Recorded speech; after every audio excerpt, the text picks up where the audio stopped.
السلام عليكم ورحمة الله والصلاة والسلام على سيدنا محمد. مشاهدينا الكرام، اش اخباركم؟ تنتمنىكم تكونوا بخير وعلى خير وفي احسن الاحوال ان شاء الله، ومرحبا بكم معايا في فيديو جديد.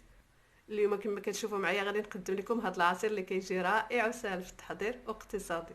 بركة الله. لهذا العصير غنحتاج واحد البرتقاله وواحد البنانه او موزه، وكنقشر البرتقاله وكنحيد فيها العنف باش ما يطلقش المرورة، ومن بعد كنديرو في الخلاط وكنزيد عليه واحد البنانه.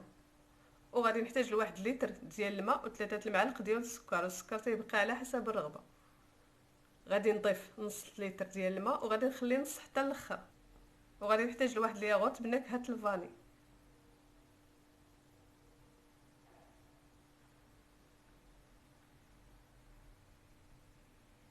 وهنايا غادي نضيف الماء، غادي نضيف نص لتر وغادي نخلي نص حتى الاخر، وغادي نطحنو مزيان.